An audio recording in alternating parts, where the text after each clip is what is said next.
you. This is my dream right here. My dream come true. So, I'm just going to talk to you guys for a few minutes before I present an award. There's some things I have to share with you. The first thing is, right now, I have to tell you, I'm really, really obsessed with straight porn. Can you hear me, even if I've leaned off? I am really obsessed with straight porn right now, okay? Especially the Amazon position. Do you know this position? Okay.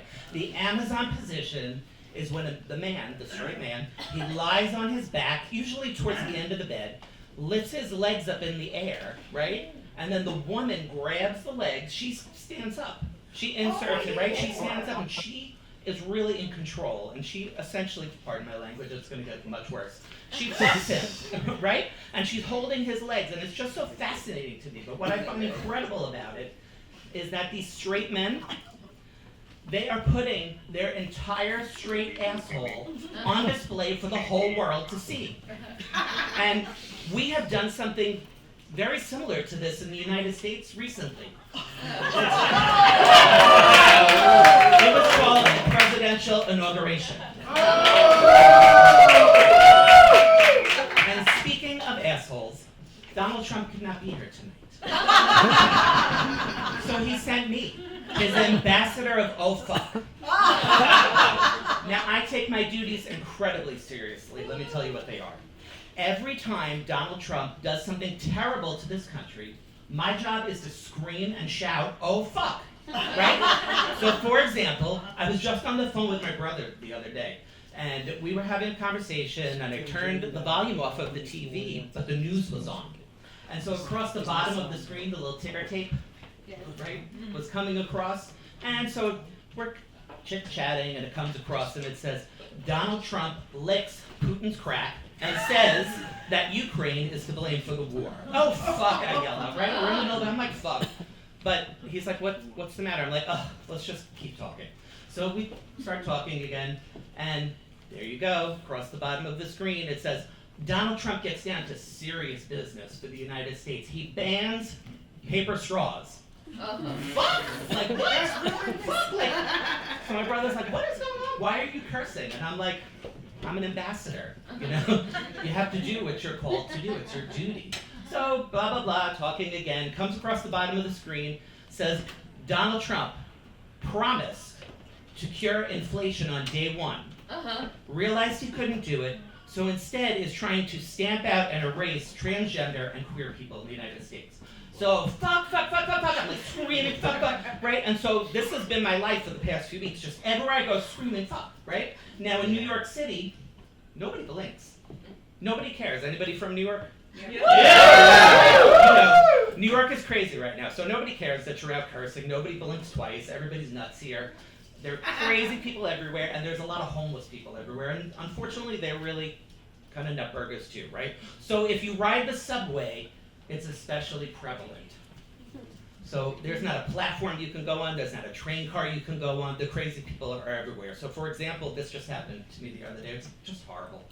So I was waiting, got into the subway, it just came, sat down, took out my phone, and I was reading it, and I'm like, finally relax.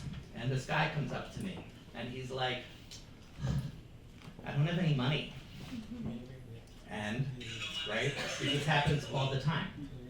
So I just ignored him. And he's like, no, what, you don't understand, I don't have any money, I won't be able to eat lunch today. And I can't get home at the end of the day, I don't have money. And I'm like, you have to do much better than this to get my money here. Like, you better do something insane. So I just go back to reading, and he starts screaming and carrying on, throwing his arms in the air, right, stamping and carrying on. But the fucked up part of the story is, he left, he went to the next train. He went to the next train, and some other schmuck gave my husband the money to get home. So, yeah. Terrible. So speaking of husbands, you know Darwin over here, right? This gorgeous Darwin that I'm madly in love with. I've known him for many years, almost 15 years. And I first met him when I was doing a web series called Jeza Belle, and Darwin was an actor, and I casted him to be the hot man. And my two drag queen sisters, literally have a physical fight over him. And so they fought over him, but I won Darwin in real life because I just adore and love him. And so Darwin is my hall pass. Do you know what a hall pass is? Yeah? So a hall pass is the one person that your significant other says you're allowed to have sex with. And it doesn't count. It doesn't count, right? It's not considered cheating because it's a hall pass. So I've been watching from backstage. I have been. And I'm kind of wondering, maybe you could be my kitchen pass? We just have sex in the kitchen. And I just don't think that would count for anything, right? And you, you're a freak. I can tell you're a freak. So I'm thinking you could be my under the stairs at the 42nd Street subway pass. You game? Yeah, definitely. Okay, great. No, that's my husband though. Well, I'll allow it. I'll tell you what, he actually looks familiar to me, and I'll tell you why. See, for the past few years, my job, I've been making a lot of money, supplementing my income by giving $2 blowjobs behind the dumpster at the Whole Foods at Columbus Circle. You look kind of familiar. So it's been a great job. I do recognize quite a few customers. But there's a problem because the economy is so bad, and eggs are like $752 a dozen, right? And most people are crazy in New York. Most of them men are homeless. So I'm actually having to find a real job. So this is really hard because, like Dolly Parton says, my favorite quote, it takes a lot of money to look this cheap. Nobody says it better than Queen Dolly, right? But it's true, it costs a lot of money, so I gotta get a real job.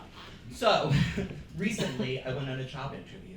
It's one of those ones where the panel interviews you. Have you ever been on one of those? Yeah. It's like a group of them, it's kind of like, could be intimidating, but I think I rocked it, right? So it's 3 guys. And the first one said to me, this is easy. What kind of jobs do you excel at? I'm like, have you met me? Naturally, blowjobs. I'm great at blowjobs. I could give you a hand job, but it's not going to be my best work, and my best work really is in the oral skills. So definitely blowjobs. And I really feel like I killed that answer, don't you? Right? And so then the next one said, okay, if you could wake up tomorrow and be anything for the rest of your life, what would you be? I said, anything for the rest of my life? Simple. I'd be Darwin Rainier's underwear. And then the third one said, I know, I feel like I did such a great job at this interview. And the third one said, well, we got a lot of positions. Which one do you want to try? Right.